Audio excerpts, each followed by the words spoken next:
अगर पिच अच्छी हो ना तो दुनिया के किसी भी कोने में मैच हो और कोई भी दो टीमें खेल रही हो, मज़ा तो आता है।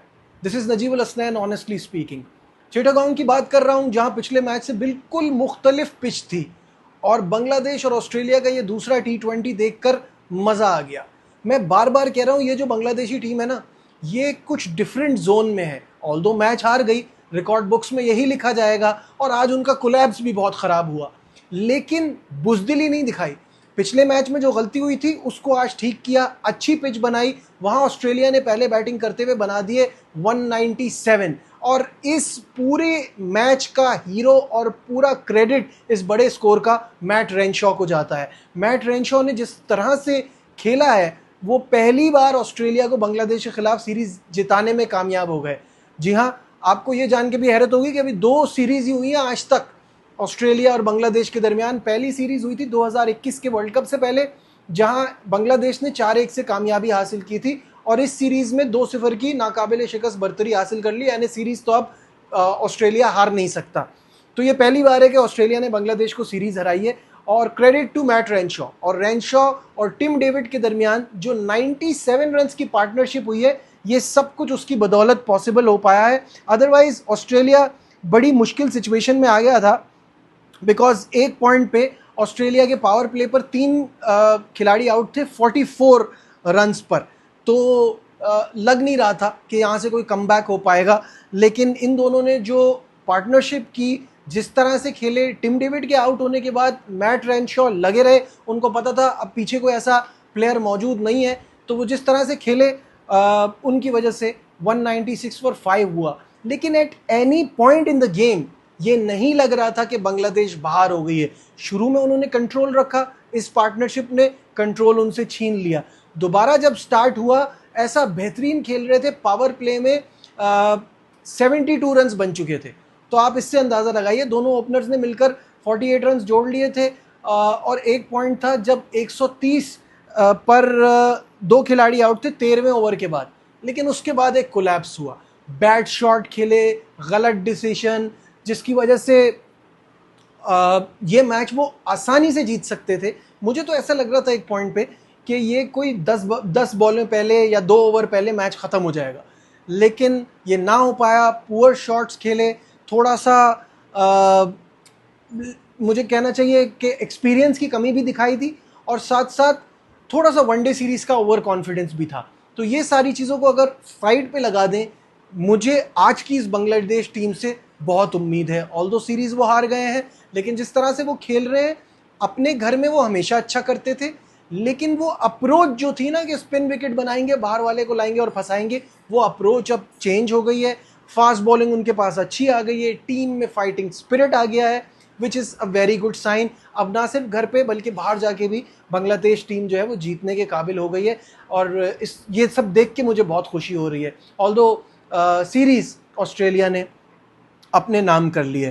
तो ये तो कहानी हो गई यहाँ की। अब आ जाते हैं दूसरी बात ये कि अब कल मैच है इंडिया और अफगानिस्तान का, सीरीज़ का आखिरी match, and India is gunning for 3-0। India में कोई भी दुनिया की टीम जाती है, वहाँ उनका जीतना वैसे ही बहुत मुश्किल हो जाता है। तो अफगानिस्तान तो बेचारी वनडे में वैसे ही काफ़ी पीछे दिखाई देती है और कल भी वही होगा। अब देखना ये है कि इंडिया किस तरीके से इनको मारेगा और अफगानिस्तान कैसे बचने की कोशिश कर सकता है। अच्छी बात यह है कि इनके पास इतने कोई बड़े नाम नहीं भी थे, तब भी अच्छा खेले। ना विराट कोहली थे, ना हार्दिक पांड्या थे, ना जसप्रीत बुमराह थे, उसके बावजूद भी इंडिया ने अच्छी परफॉर्मेंस दिखाई और इतना ज़बरदस्त तरीके से खेला। पिछले मैच में तो 400 प्लस रन कर दिए थे। अब चेन्नई में ये जो आखिरी मैच है, इसमें क्या होता है, कोई चेंजेस अगर एक्सपेक्ट किए जा रहे हैं? वैसे फ़िलहाल जो टीम प्रॉबेबल्स हैं वो आपको बता देता हूँ। रोहित शर्मा, जायसवाल को चाहिए कि वो इस मौके का फ़ायदा उठाएं, एक बड़ा स्कोर करें, जिस तरह से शुभमन गिल और ईशान किशन ने किया था। रोहित शर्मा, जायसवाल, शुभमन गिल, ईशान किशन, श्रेयस अय्यर, वॉशिंगटन सुंदर, नीतीश कुमार रेड्डी, कुलदीप यादव। साथ में बात हो रही है कि शायद यहाँ पे हर्ष दुबे भी हो सकते हैं। गुरनूर बरार बहुत इंप्रेसिव लगे मुझे।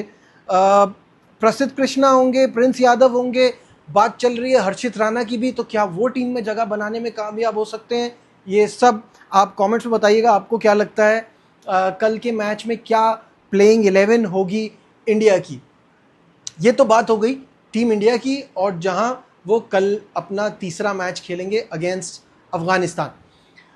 एक और डिबेट चल रही है सोशल मीडिया में, और मुझे उस डिबेट को सुन के ना बहुत मैं अनॉय हो रहा हूँ। मुझे बड़ी ये पूरी डिस्कशन बड़ी इरिटेटिंग लग रही है। It's about Rohit Sharma. बात ये चल रही है कि क्या 2027 का वर्ल्ड कप रोहित शर्मा खेलेंगे। कहीं कहीं तो ये भी बात चल रही है क्या इंग्लैंड की सीरीज में वो टीम का हिस्सा होंगे या नहीं होंगे, क्योंकि ये जो 2 मैचेस अभी इस सीरीज में अफगानिस्तान के खिलाफ खेले, उन 2 मैचेस में उनके 64 रन है। इससे पहले 3 मैचेस अगेंस्ट न्यूजीलैंड, उसमें 61 रन बनाए थे। लेकिन भाई उससे पहले जनूबी अफ्रीका में होम में और ऑस्ट्रेलिया में अवे जाके बहुत अच्छा खेला है।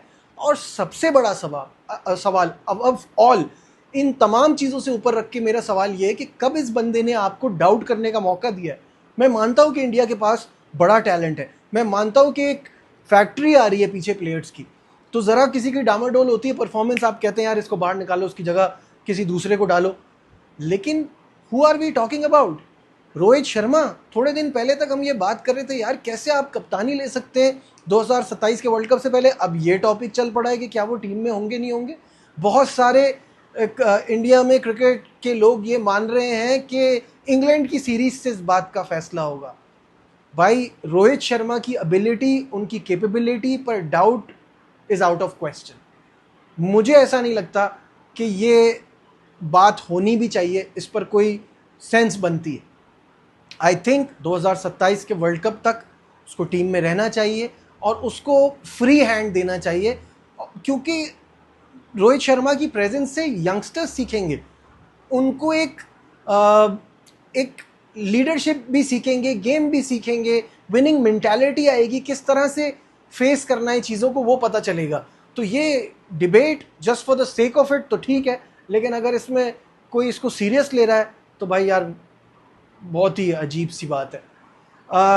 न्यूजीलैंड और इंग्लैंड के दरमियान टेस्ट सीरीज़ जारी है, जिसमें मेरे हिसाब से इस वक्त न्यूजीलैंड का पलड़ा बहुत ज़्यादा भारी है। इंग्लैंड की तरफ से मैथ्यू फिशर ने जो 50 किए, उनका दूसरा ही टेस्ट मैच है, वरना तो मुझे लग रहा था ये जो फर्स्ट इनिंग की लीड है ये 150 तक तो कम से कम जाती हुई नज़र आ रही थी।